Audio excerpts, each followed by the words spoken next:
नमस्कार, जोहार, मैं संजय और आप देख रहे हैं न्यूज़ झारखंड। चलिए जानते हैं सुबह से लेकर शाम तक की तमाम बड़ी खबरों को।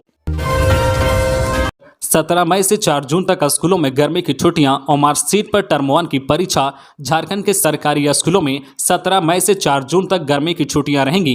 प्राथमिक विद्यालयों में पहले टर्म की परीक्षा 2 से 15 मई के बीच आयोजित होगी। यह परीक्षा इस बार और मार्कशीट पर ली जाएगी, जिसमें छात्रों से ऑब्जेक्टिव प्रश्न पूछे जाएंगे, जिसके उत्तर दिए गए विकल्पों में से चुनना होगा। स्कूली शिक्षा एवं साक्षरता विभाग की बैठक में लिए गए फैसले में कहा गया है कि शिक्षकों को 2 सप्ताह ही ग्रीष्मावकाश मिलेगा। शिक्षा सचिव राजेश शर्मा ने बताया है कि स्कूलों के वार्षिक कैलेंडर के अनुसार 17 मई से 4 जून तक ही सभी सरकारी स्कूलों में ग्रीष्मावकाश होना है। इस बाबत सभी जिला शिक्षा पदाधिकारियों एवं जिला शिक्षा अधीक्षकों को निर्देश दे दिया गया है। सरकारी स्कूलों के पुस्तकालयों को सुदृढ़ और उन्नत बनाने के लिए सचिव ने माध्यमिक शिक्षा निदेशक को आवश्यक कार्रवाई करने के निर्देश दिए हैं।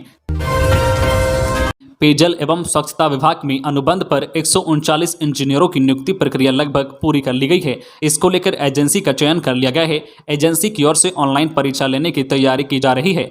पंचायत चुनाव को लेकर राज्य में लगी आचार संहिता को देखते हुए विभाग विज्ञापन निकालने को लेकर चुनाव आयोग से अनुमति लेने की तैयारी कर रहा है। आयोग से अनुमति मिलने के बाद विज्ञापन निकालकर नियुक्ति प्रक्रिया शुरू की जाएगी। विभाग की ओर से पहले ही रोस्टर क्लियर कर लिया गया है। जल जीवन मिशन में इंजीनियरों की कमी दूर करने के लिए अनुबंध पर असिस्टेंट इंजीनियर और जूनियर इंजीनियर की नियुक्ति की जाएगी। झारखंड के गिरिडीह और जमशेदपुर में सड़क हादसा। देवरी में 10 वर्षीय बच्ची की मौत। सिद्धगोड़ा में छात्र हुआ दुर्घटना का शिकार। झारखंड के 2 जिलों में हुए अलग अलग सड़क हादसों में 2 बच्चों की मौत हो गई है। पहली घटना शुक्रवार शाम गिरिडीह के देवरी में हुई है। इसमें अपनी भाभी के अंतिम संस्कार में शामिल होने जा रही 10 वर्षीय मासूम बच्ची की मौत हो गई। वहीं दूसरी घटना शनिवार की सुबह जमशेदपुर के सिद्धगोड़ा में हुई है। स्कूल के लिए घर से निकला बच्चा दुर्घटना का शिकार हो गया। पुलिस की अलग अलग टीमें मौके पर पहुंचकर मामले की जांच में जुट गई है। झारखंड के 20 जिलों में किसी ने भी नहीं लिया शुल्क वाला टीका। झारखंड में कोविड टीकाकरण की बूस्टर डोज लगाने की गति काफी धीमी है। खासकर 18 वर्ष से अधिक और 60 वर्ष से कम आयु के लोगों द्वारा खुद के खर्च पर ली जाने वाली बूस्टर डोज की रफ्तार तो लगभग बंद जैसी ही है। बता दें कि बीते 20 दिनों से राज्य में अपने खर्च पर 18 से 59 आयु वर्ग के लोगों को बूस्टर डोज देने की प्रक्रिया निजी केंद्रों के माध्यम से शुरू है। लेकिन बीते 20 दिनों से राज्य के 20 जिलों में एक भी व्यक्ति ने अपने खर्च पर बूस्टर डोज नहीं ली है। यह भी बता दें कि झारखंड में health care worker, frontline worker व 60 वर्ष से अधिक आयु के लोगों को ही बूस्टर डोज की मुफ्त व्यवस्था है। शेष को बूस्टर डोज लेने के लिए भुगतान करना पड़ता है। सीएम की सदस्यता खत्म करने को चुनाव आयोग में शिकायत। सूचना अधिकारी कार्यकर्ता सुनील कुमार महतो ने भारत निर्वाचन आयोग को पत्र लिखकर मुख्यमंत्री हेमंत सोरेन की विधानसभा सदस्यता खत्म करने की मांग की है।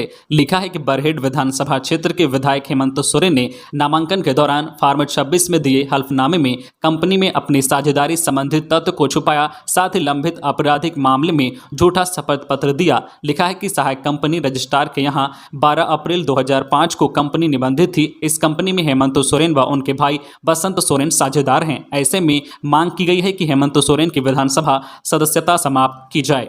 खबरों में आगे बढ़ने से पहले आपसे रिक्वेस्ट है कि अगर आप चैनल को सब्सक्राइब नहीं किए हैं तो प्लीज चैनल को सब्सक्राइब करके बेल आइकन प्रेस कर दे, जिससे आपको झारखंड की हर छोटी बड़ी खबर का अपडेट आप तक पहुंचता रहे। चलिए बढ़ते हैं खबरों की ओर। रांची में 108 फीट की शिवलिंग आकृति वाला मंदिर तैयार। देश के सबसे ऊंचे मंदिरों में से एक होने का दावा। देवों के देव भगवान भोलेनाथ के कई रूप हैं, लेकिन दुनिया भर में उनकी सबसे ज्यादा पूजा शिवलिंग के रूप में होती है। रांची में स्वर्णरेखा नदी के तट पर भी शिव मंदिर का निर्माण कराया जा रहा है। निर्माण कार्य लगभग पूरा हो गया है। यह मंदिर शिवलिंग के आकार का है, जिसकी ऊंचाई 108 फीट है। मंदिर का निर्माण स्थानीय शिव भक्तों और समाज सेवियों की ओर से किया जा रहा है। उनका दावा है कि यह देश में शिवलिंग के आकार वाले सबसे ऊंचे मंदिरों में से एक है। चोटिया के तारी बागान में शिव मंदिर का निर्माण कार्य लगभग पूरा हो चुका है। 3 मई को अक्षय तृतीया के दिन से मंदिर में प्राण प्रतिष्ठा के लिए यज्ञ शुरू होगा, जो 7 मई तक चलेगा। 7 मई को ही भव्य भंडारे के साथ इस 108 फीट ऊंची शिवलिंग आकृति वाले मंदिर को पूजा अर्चना के लिए खोल दिया जाएगा। छत्रधारी महतो बताते हैं कि शिवलिंग आकृति वाले मंदिर के अंदर भगवान भोलेनाथ अपने पूरे परिवार और नंदी के साथ विराजेंगे। आम जनता के लिए अच्छी खबर। अस्पतालों में सेवा देने वाले 5 चिकित्सकों से सदर अस्पताल का करार। अब बच्चों के भी जटिल ऑपरेशन होंगे। रांची के सदर अस्पताल में लगातार सेवाएं बढ़ाई जा रही है। भले ही नए भवन का हैंडओवर अभी तक नहीं हुआ हो, लेकिन पुराने भवन में ही सुविधाएं बढ़ाई जा रही है। बीते 26 मार्च को विज्ञापन निकाला गया था कि सदर अस्पताल में सुपर स्पेशलिस्ट यूनिट शुरू करने के लिए यूरोलॉजिस्ट व पीडियाट्रिक सर्जन की जरूरत है। इन्हें एमओयू के तहत ऑन कॉल बहाल किया जाएगा। सदर अस्पताल में विशेषज्ञ चिकित्सकों से करार होगा, जिसके बाद ओपीडी में मरीजों को देखने के बाद ऑपरेशन करेंगे। ऑपरेशन के आधार पर ही चिकित्सकों को भुगतान किया जाएगा। ऐसे में अच्छी खबर है कि एक सप्ताह पूर्व 5 चिकित्सकों से सिविल सर्जन का एमओयू हो गया है। सभी स्पेशलिस्ट डॉक्टर 3 मई से सदर अस्पताल के ओपीडी में अपनी सेवा देंगे। कोयले की कमी के चलते देश के 60% ऊर्जा संयंत्र संकट में। भीषण गर्मी के चलते झारखंड समेत देश भर में बिजली की मांग रिकॉर्ड स्तर पर पहुंच गई है। उधर कोयले की कमी के कारण संकट गहराता जा रहा है। देश के 60% ऊर्जा संयंत्र क्रिटिकल स्टेज पर हैं, यानी यहां 25% से कम कोयला बचा है। राज्यों को 6 से 8 घंटे तक कटौती करनी पड़ रही है। हालत से निपटने के लिए केंद्र ने रांची से गुजरने वाली हटिया एलटी समेत 52 मेल एक्सप्रेस व यात्री ट्रेनों को रद्द कर दिया है, ताकि उत्पादन केंद्रों तक जल्द कोयला भेजा जा सके। बिजली मंत्रालय ने बताया है कि शुक्रवार को बिजली की मांग 2,07,111 मेगावाट को छू गई। यह अब तक का सबसे उच्च स्तर है। देश में 70% बिजली की मांग थर्मल पावर प्लांट से पूरी की जाती है, लेकिन तमाम कोशिशों के बावजूद मांग और आपूर्ति में अंतर कम नहीं हो पा रहा है। देश के 164 में से 106 संयंत्र नाजुक स्थिति में हैं और यहाँ चंद दिनों का ही कोयला बचा है। ऐसे में जो है फौरन कोयला आपूर्ति नहीं हुई तो स्थिति और गंभीर होगी। साहिबगंज में 2 लोग की मौत। गंगोता टोला में खलिहान में मिला बुजुर्ग का शव। बंगाली पाड़ा में महिला की लाश बरामद। झारखंड के साहिबगंज में अलग अलग जगहों पर 2 लोग के शव बरामद किए गए हैं। पहली घटना मुफस्सिल थाना क्षेत्र की है। इसमें खलिहान में एक बुजुर्ग का शव मिला है। वहीं दूसरी घटना राधानगर थाना क्षेत्र की है। इसमें एक महिला की लाश बरामद की गई है। आशंका जताई जा रही है कि दोनों मौतें वज्रपात की चपेट में आने से हुई है। पुलिस की टीमें मौके पर पहुंचकर दोनों घटनाओं की जांच कर रही है। आपको बता दें कि कल शाम जो है आंधी तूफान के साथ वज्रपात की भी घटना हुई है।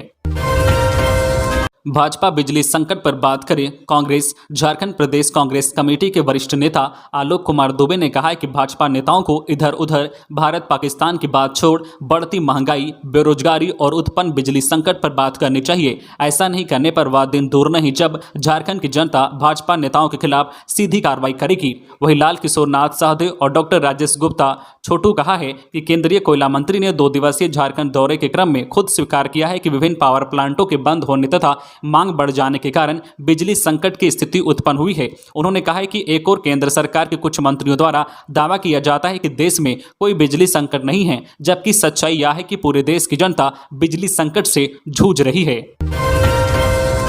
भीषण गर्मी को देख स्वविवेक से निर्णय ले स्कूल। जगन्नाथ महतो भीषण गर्मी को देखते हुए निजी स्कूल प्रबंधन को अपने विवेक पर बच्चों को राहत देने के लिए उचित फैसला लेना चाहिए। फिलहाल तापमान वृद्धि के साथ साथ बच्चों की परेशानी को देखते हुए स्कूल प्रबंधन समिति को कोई भी फैसला लेने का अधिकार है, ताकि इस भीषण गर्मी में बच्चों की पढ़ाई भी प्रभावित ना हो।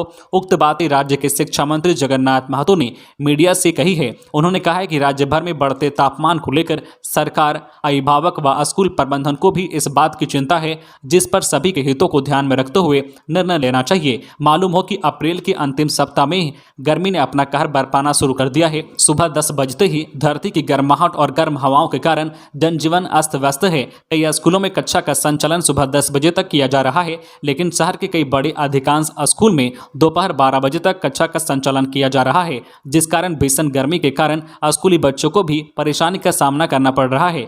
मौसम की इस स्थिति को देखते हुए कई स्कूलों में बच्चों की संख्या कम होती जा रही है।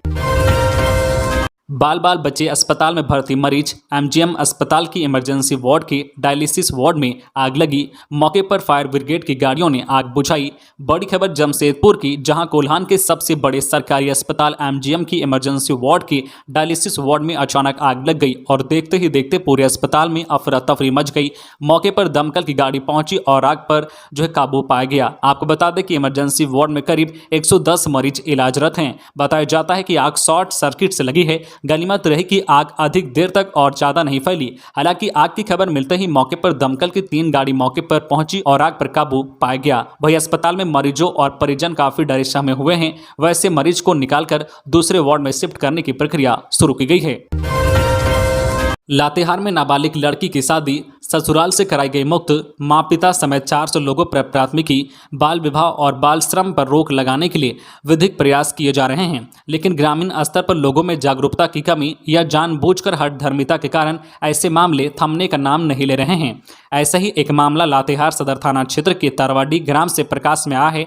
यहाँ एक नाबालिग छात्र की शादी पास के ही एक गांव में तय कर दी गई। 28 अप्रैल को शादी से एक दिन पूर्व बुधवार को मामले की जानकारी प्रशासनिक पदाधिकारियों को हुई तो प्रशासनिक टीम में शामिल पंचायत सेवक समेत अन्य के द्वारा मौके पर पहुंचकर नाबालिग की शादी नहीं करने और बाल विवाह प्रतिरोध अधिनियम 2006 के बारे में जानकारी दी। इसके बावजूद 28 अप्रैल को नाबालिग की शादी करा दी गई, जिसके बाद 29 अप्रैल को प्रशासनिक टीम मौके पर पहुंची और नाबालिग को उसकी ससुराल से लेकर बाल संरक्षण के कार्यालय में पहुंचा दिया। इस मामले की जानकारी मिलने पर लातेहार प्रखंड विकास पदाधिकारी ने पंचायत सेवक संतोष उरांव से वस्तु स्थिति की जानकारी लेने के बाद नाबालिग की शादी को लेकर लड़की के मां पिता समेत 400 लोगों पर लातेहार सदर थाने में प्राथमिकी दर्ज कराई है।